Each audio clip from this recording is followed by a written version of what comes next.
kawasan KM1 di belakang Paldam.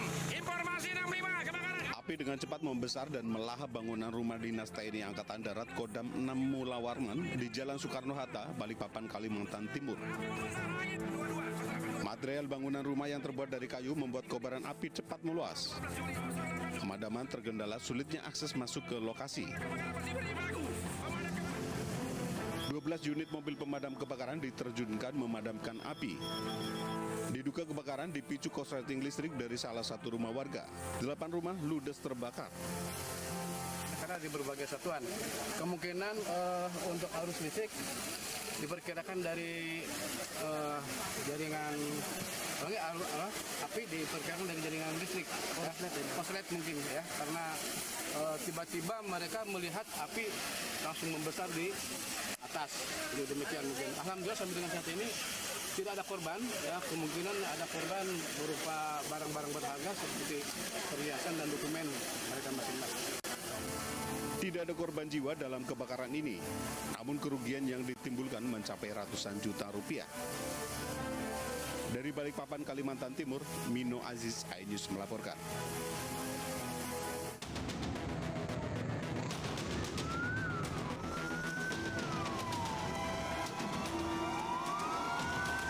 Kobaran api membakar sebuah gedung yang banyak menampung bahan bakar minyak di Jalan Alson 3, Gang M Bahar, Lingkar Luar, Palangkaraya, Kalimantan Tengah. Banyaknya tumpukan BBM membuat api sulit dipadamkan. Api baru dapat dipadamkan sekitar 30 menit kemudian dengan mengerahkan sejumlah mobil pemadam kebakaran. Akibatnya, seorang anak pemilik gedung BBM terluka bakar dan patah kaki. Kalau saya lihat dari kebakaran itu ada dexlates dan ada vertalate, juga ada pertamax. Bisa dikatakan itu tempat penimbunan BBM, Pak? Saya tidak berani seperti itu. Yang jelas itu adalah tumpukan. Tumpukan, Pak ya? Tumpukan. Yang terbakar itu? Iya, menurut informasi yang dibawa tadi adalah anak daripada pemilik. Dibawa kemana, Pak? Di rumah sakit. Karena kita tidak tahu, yang jelas tadi selisih pada saat kita mau mengamankan. Terluka apa gimana? Luka dan patah kaki. Belum diketahui penyebab kebakaran. Petugas Polresta Palangkaraya telah meminta keterangan dari sejumlah saksi dan menyelidiki keberadaan tumpukan BBM di gudang yang terbakar. Dari Palangkaraya, Kalimantan Tengah, Adesata, iNews melaporkan.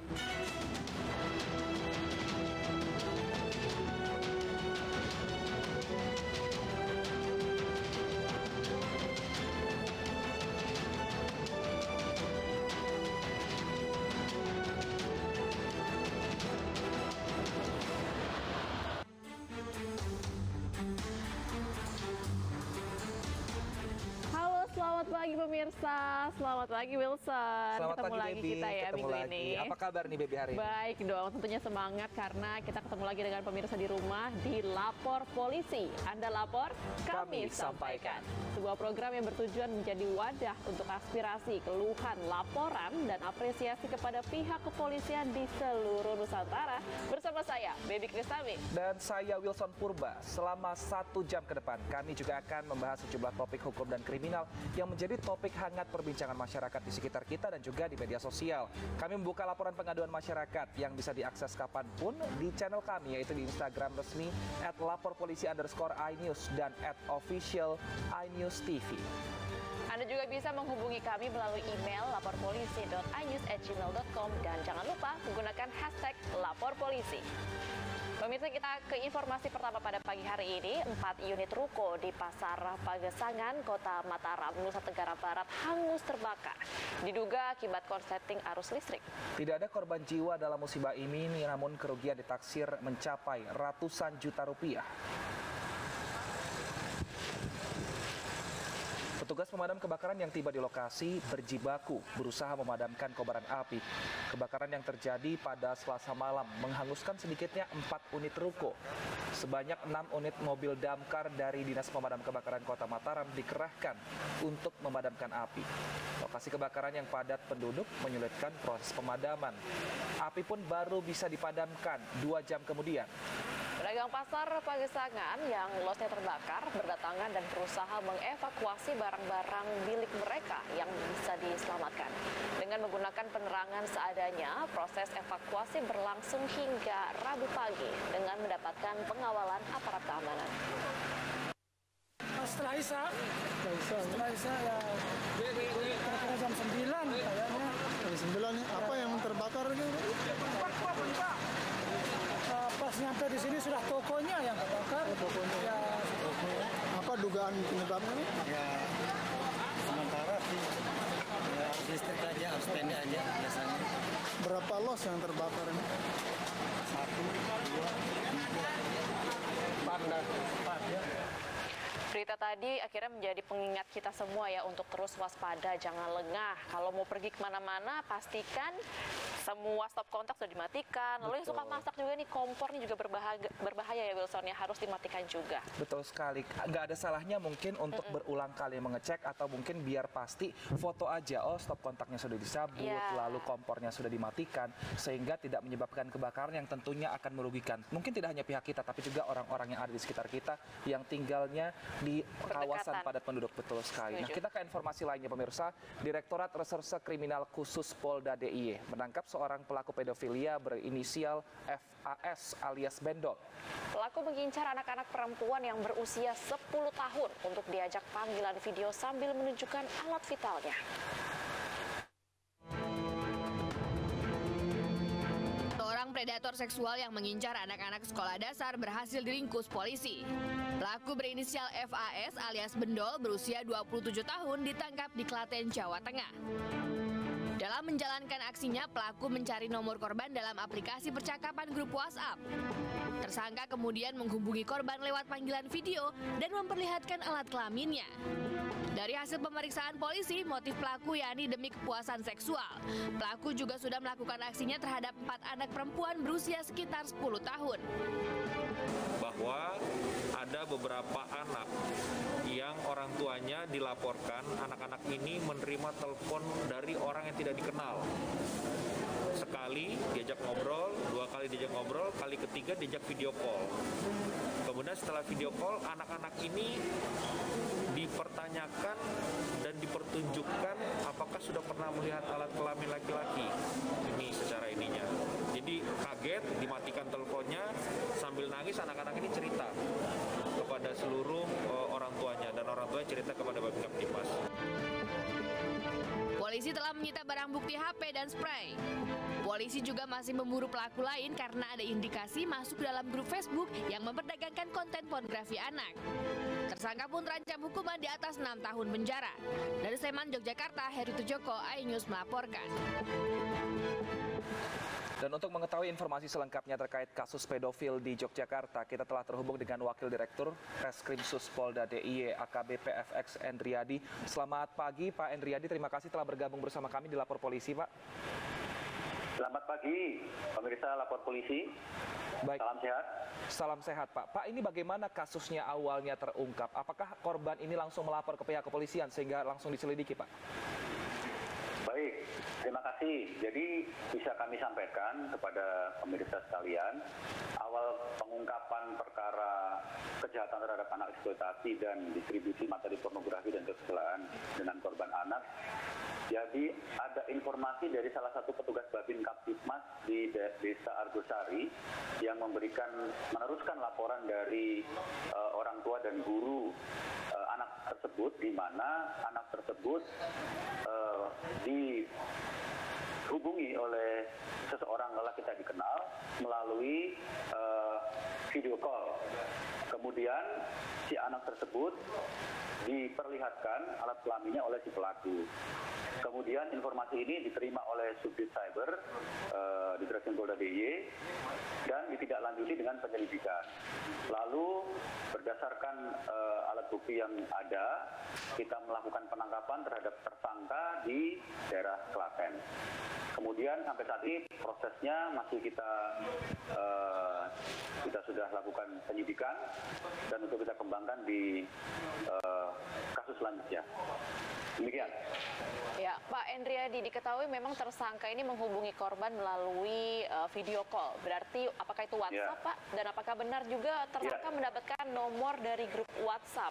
Berarti tersangka dan korban ini ada dalam satu grup WhatsApp atau bagaimana? Apakah ada hubungan spesifik, Pak? Mungkin mungkin kami sampaikan untuk hubungan spesifik tidak ada. Jadi si tersangka ini memiliki WhatsApp group di mana di dalam WhatsApp grupnya itu membahas tentang anak. Kemudian si WhatsApp group itu memberikan link di Facebook. Di mana di dalam link Facebook itu terdapat nomor-nomor anak-anak yang bisa dihubungi ataupun di video call. Nah, dari situlah si tersangka kemudian menghubungi korban anak tersebut. Perlu kami sampaikan juga bahwa si tersangka ini memang karena terstimulasi oleh aktivitasnya dalam menonton video porno, kemudian ada hasrat untuk menghubungi anak tersebut. Baik, nah ini sebenarnya korban jadinya total ada berapa, Pak? Dan apakah semuanya sudah melapor kepada pihak kepolisian? Jadi yang laporan, perlu kami sampaikan, yang laporan ini satu anak, namun hasil pendalaman dan penyelidikan kami, si tersangka ini sudah melakukan video call seks kepada anak-anak itu sudah 4 korbannya. Iya, Pak Endriadi, tadi Bapak sebutkan bahwa tersangka ini mendapatkan nomor dari link Facebook begitu ya Pak ya? Apakah tersangka ini memang memiliki komunitas tertentu Pak? Khususnya untuk para pedofilia tertentu, dan apa seperti keseharian tersangka ini sehari-harinya Bapak?